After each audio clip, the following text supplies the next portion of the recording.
Hi! అందరికీ నమస్తే.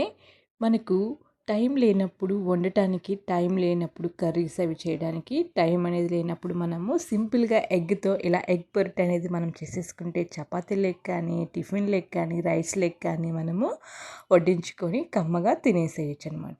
ముందుగా ఎగ్ కర్రీకి మనకు కావాల్సిందేంటంటే ఆనియన్స్, పచ్చిమిర్చి మనము కట్ చేసి పెట్టుకున్నామనమాట.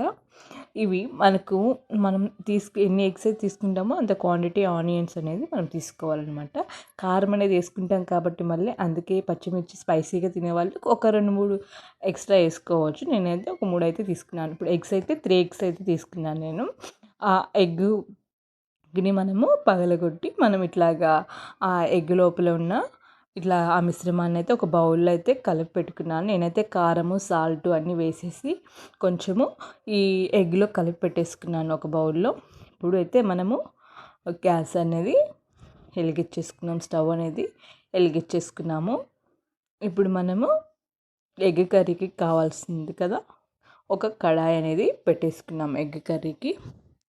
ఈ కడాయి అనేది ఇప్పుడు మనకు బాగా హీట్ అయ్యేలాగా మనం ఈ కడాయి అనేది హీట్ అయ్యేలాగా చూసుకోవాలి. ఇప్పుడు మనం ఎగ్ కర్రీకి కావాల్సిన తగిన ఆయిల్ని మనము ఈ బాండిల్లో అనేది మనము యాడ్ చేసుకోవాలన్నమాట. చూడండి, ఎప్పుడైతే పోపు దినుసులు వేసుకోవాలి మనము. ఆవాలు, జీలకర్ర, నెక్స్ట్ శనగపప్పు ఇవి వేసుకున్నాం అనమాట మనం ఎగ్ కర్రీలోకి.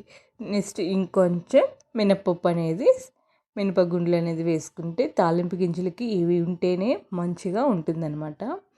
ఇప్పుడైతే మనము కట్ చేసి పెట్టుకున్నాం కదా ఆనియన్స్, పచ్చిమిర్చి, ముందుగా అయితే పచ్చిమిర్చి అయితే వేసేసుకోవాలి. మీరు కొంచెం స్పైసీగా తినే వాళ్ళైతే కొంచెం పచ్చిమిర్చి ఎక్కువ తీసుకోవచ్చు. ఇప్పుడు కట్ చేసి పెట్టుకున్న ఆనియన్స్ కూడా నేను సన్నగా తరిగి పెట్టుకున్న ఆనియన్స్ని మనం ఫ్రైకి కాబట్టి ఎగ్ పొరుటికి కాబట్టి మనం ఆనియన్స్ అనేది కొంచెం సన్నగా మనం కట్ చేసుకుంటే త్వరగా మగ్గడం జరుగుతుందనమాట. ఇప్పుడు ఇవి మనం కడాయిలో వేసేసుకున్నాం కదా, ఇప్పుడు గరిటెతో బాగా లో ఫ్లేమ్లో పెట్టి గరిటెతో తిప్పుకున్నాము. ఇలాగా లో ఫ్లేమ్లో పెట్టి మనము తిప్పుకోవాలి, లేకపోతే ఆనియన్స్ అనేది మాడిపోతాయి అనమాట. ఇప్పుడు మనం వాష్ చేసి పెట్టుకున్న కరివేపాకు రెబ్బల్ని కొంచెం యాడ్ చేసుకుని మళ్ళీ గరిటెతో మళ్ళీ మనం అంతా కలుపుకోవాలన్నమాట. లో ఫ్లేమ్లో పెట్టే కలుపుకోవాలి, లేకపోతే ఆనియన్స్ అనేది మాడిపోవడం జరుగుతుంది. అప్పుడు టేస్ట్ అనేది సరిగా ఉండదన్నమాట మనకు. చూడండి, ఆల్మోస్ట్ మగ్గిపోయాయి అన్నమాట. కొంచెం బాగా కొంతమంది బాగా డ్రై అయిపోయేంత వరకు బాగా పొరుటు అనేది చేసుకుంటారనమాట. అలా చేసుకున్న వాళ్ళైతే ఇంకా బాగా మగ్గేలా ఆనియన్స్ని మనము కొంచెం బాగా లైట్ గోల్డెన్ కలర్లో వచ్చేలాగా చేసుకోవచ్చు. లేదు అట్లా కాదు, మనకు కొంచెం లైట్గా, మనకు కొంచెం పచ్చి పచ్చిగా, మనకు స్పైసీగా అట్లా ఉండాలి అనుకుంటే ఇట్లా చేసుకోవచ్చు అనమాట. కొంచెం అయితే నేను సాల్ట్ అయితే వేసాను. మనం ఆల్రెడీ ఎగ్లో నేను కొంచెం కలిపి పెట్టుకున్నాను అనమాట. కొంచెం సాల్ట్ అయితే వేసాను. అదంటే మనం అసలు వేగిపోతే ఆ ఎగ్ అనేది మనకు చప్పగా ఉంటుంది అనమాట. అందుకే నేను ఆల్రెడీ కొంచెము దాంట్లో నేను కారము, సాల్ట్ అనేది కలిపి ఆ ఎగ్ మిశ్రమాన్ని పక్కకు పెట్టుకున్నాను. ఇప్పుడు ఈ ఆనియన్స్లో మనకు తగిన ఎగ్ పొరిటికి తగిన మనం ఎన్ని ఎగ్స్ అయితే తీసుకున్నామో ఆ ఎగ్స్కి తగ్గ ఉప్పునైతే యాడ్ చేసుకున్నాము. చూసారు కదా, ఆల్మోస్ట్ మగ్గిపోయాయి. ఇప్పుడు కొంచెము పసుపు అనేది వేసుకుంటే మనకు ఎగ్ పొరిటి అనేది మంచి కలర్లో రావడం జరుగుతుందన్నమాట. ఇప్పుడు పసుపు వేసాం కదా, మళ్ళీ ఇప్పుడు గరిటతో అంతా మనము ఎగ్ పొరిటి ఈ ఆనియన్స్ అంతా కలుపుకోవాలి. గరిటెతో ఇలా మనము అడుగంటకుండా మాడకుండా లో ఫ్లేమ్లో పెట్టి గరిటెతో ఇలా తిప్పుకుంటూ ఉండాలి. ఇప్పుడు మనము కారము ఎక్కువ స్పైసీగా తినే వాళ్ళైతే ఇంకొంచెం కారాన్ని యాడ్ చేసుకోవచ్చు. ఒక 2, 3 స్పూన్స్ యాడ్ చేసుకోవచ్చు. నేనైతే ఒక స్పూన్ వేసాను. నెక్స్ట్ మనము పచ్చిమిర్చి యాడ్ చేసుకున్నాం కదా, కారం ఉంటుందన్నమాట. అందుకని నేనైతే ఒక స్పూన్ వేసుకున్నాను. అందులో కాకుండా మళ్ళీ నేను ఈ ఎగ్ మిశ్రమంలో కొంచెం కారం అనేది కలిపాను కాబట్టి అందుకని నేను ఒక స్పూన్ కారం అనేది వేసుకున్నాను అనమాట. ఇప్పుడు మనము కలిపి పెట్టుకున్న ఎగ్ మిశ్రమాన్ని మనము బాగా వేయించుకున్న ఈ ఆనియన్స్లో ఎగ్ మిశ్రమాన్ని వేసేసేయాలి.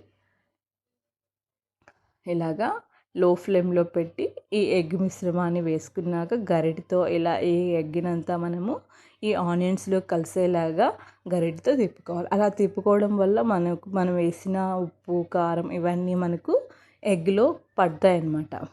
లేకపోతే చప్పగా ఉంటాయి. నేను అందుకనే ఆల్రెడీ కొంచెము ఎగ్ మిశ్రమంలో కొంచెం కారము కొంచెం సాల్ట్ అనేది యాడ్ చేసి కలుపుకొని పక్కన పెట్టుకున్నాను.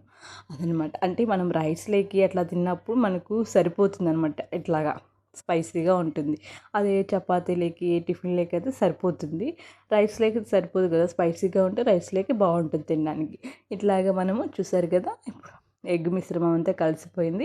ఇలా గరిటెతో బాగా తిప్పుకోవాలి. చెప్పాను కదా, ఇంకా బాగా డ్రై అయిపోయిన దాకా బాగా వేగేదాకా ఉంచుకుంటారు కొంతమంది గోల్డెన్ కలర్లో. అలా ఉంచుకోవాలంటే ఇంకోసేపు బాగా వేయించుకుంటే సరిపోతుంది. లేదు మాకు ఇలాగే ఉంటే సరిపోతుంది అనుకుంటే ఇట్లా అయినా చేసుకోవచ్చు. ఇప్పుడు గరిటెతో అడుగంటకుండా మనము ఇలా తిప్పుకోవాలి. చూసారు కదా, ఇప్పుడు అయిపోయిందనమాట. స్టవ్ అయితే ఆఫ్ చేసేసాను నేనైతే ఇలా చేసుకున్నాను అనమాట. స్టవ్ అయితే ఆఫ్ చేసుకొని ఎగ్ పొరుటు అయితే రెడీ అయిపోయిందనమాట. మనకు టైం లేనప్పుడు ఇలా ఈజీగా త్వరగా రెడీ చేసుకొని ఎగ్స్ ఉంటే ఇలా పొరుటు అనేది రెడీ చేసుకొని టిఫిన్లకు కానీ మనము రైస్లోకి కానీ చపాతీలకు కానీ మనం ఇలా వడ్డించుకొని తినేసేయచ్చు కమ్మగా. పిల్లలకి లంచ్ బాక్సెస్ కానీ క్యారేజెస్ కానీ బాగా యూస్ అవుతుందన్నమాట. ఎగ్ రైస్ కూడా ఇలా చేసుకొని ఎగ్ రైస్ని యాడ్ చేసేసుకొని పిల్లలకి లంచ్ బాక్స్కి ఎగ్ రైస్కి కూడా ప్రిపేర్ చేసుకోవచ్చు. నా స్టైల్ అయితే నేను మీకు ఇలా ఎగ్ పొరుట్ని అయితే చేసి చూపించాను గైస్. మీకు నచ్చితే ఒక లైక్ అయితే ఇచ్చేసేయండి. మా ఛానల్ని సబ్స్క్రైబ్ చేసుకొని షేర్ చేసుకోండి గైస్. Thank you guys.